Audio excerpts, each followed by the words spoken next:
Republik Indonesia tadinya nggak punya neraca. Jadi barang milik negara pun tidak diadministrasikan, tidak direkod. Kita asal bangun, waktu Pak Harto 30 tahun bangun banyak sekali, nggak ada pembukuannya. Jadi waktu kemudian terjadi krisis, kemudian kita punya undang-undang keuangan negara dan perbendaharaan negara, kita baru mulai membangun neraca keuangan.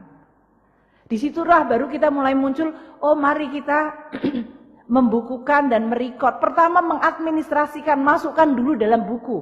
Karena dulu sering sekali, saya nggak tahu, Anda semuanya mahasiswa masih sangat muda.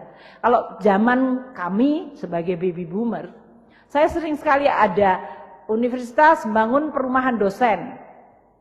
Itu tanahnya milik negara dibangun. Kemudian dosennya sudah pensiun, dosennya sudah meninggal, itu masih dimiliki oleh dosen itu. Tanpa kejelasan apakah barang itu dihibahkan atau tidak. Sehingga di universitas masih masuk dalam pembukaan universitas, tapi sebetulnya ini sudah dipakai oleh dosen dan anak cucunya. Itu banyak sekali barang milik negara. Belum lagi kalau dulu tanah-tanah. Kalau menterinya lagi seneng, oh saya kepingin jual tanah, saya jual tanah saja. Karena dulu nggak pernah ada pengadministrasian. Sehingga banyak sekali republik itu kehilangan cukup banyak aset-aset strategis. Salah satu contoh yang barangkali Anda semua lihat adalah kompleks Senayan Gelora Bung Karno. Dulu Presiden Soekarno itu membangun seluruh kompleks itu sampai dengan Manggalawana Bakti, TVRI, sampai kepada Hotel Hilton, semuanya itu termasuk Hotel Mulia. Itu semuanya sampai ke Plaza Senayan, kalau Anda pergi ke Jakarta pasti pergi ke sana. Itu semuanya adalah semua kompleks milik negara, Kemayoran. Karena tidak pernah dibukukan, suatu saat terjadi tadi kerjasama, tiba-tiba swasta sudah punya title.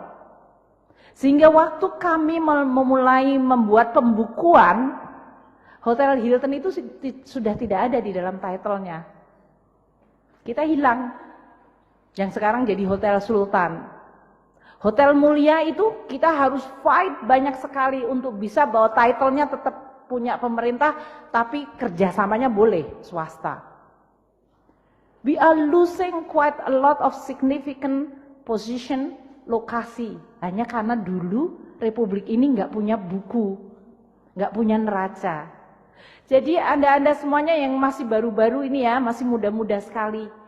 This is what I call it revolusinya Indonesia. Tidak dengan mungkin berdarah-darah, tapi perubahan fundamental waktu republik pertama kali membuat neraca adalah merupakan demarkasi penanda bahwa republik zaman, kalau orang Indonesia bilang jahiliyah, zaman sebelum itu diatur dan sekarang republik sekarang sudah diatur.